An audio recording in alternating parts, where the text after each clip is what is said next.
My wife and I have been married for 10 years, and up until recently, everything was going great. We have a 5-year-old daughter, and life felt full and happy.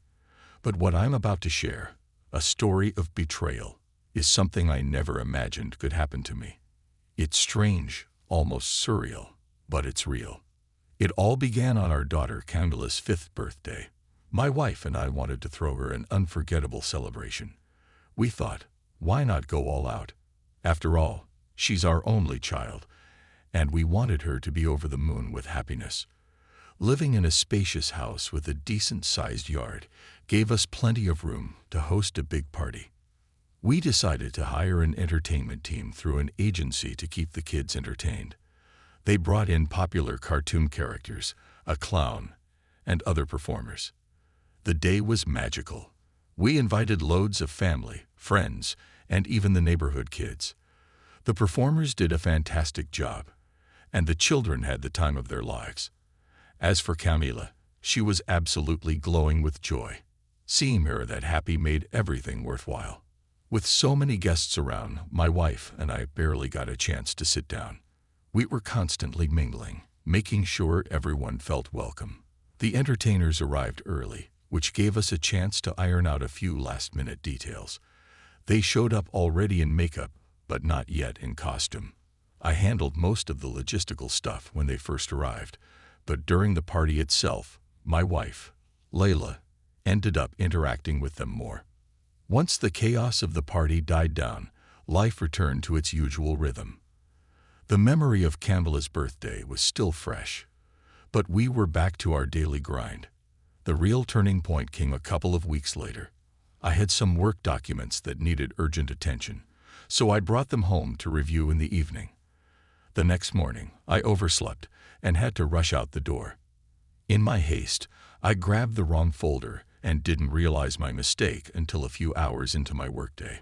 Frustrated but out of options, I jumped into my car and headed back home to retrieve the correct documents.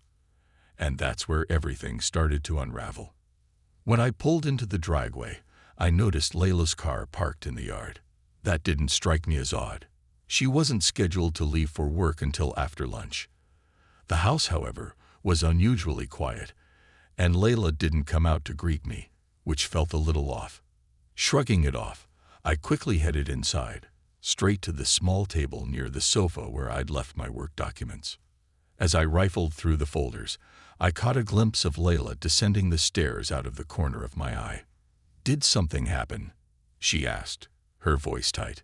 "I just forgot my documents," I replied, barely looking up. But there was something in her tone that made me pause. It was strained, guarded, as if she were trying to mask her nerves. She stopped a few feet away, her eyes tracking my every move. Her unease was palpable, and it started to unsettle me. "Layla, what's going on?" I asked, straightening up to look at her. "Nothing, really," she said, attempting a weak smile. But her voice faltered, and I could feel her tension hanging in the air.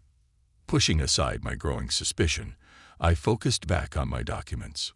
Time was ticking, and I needed to get back to work.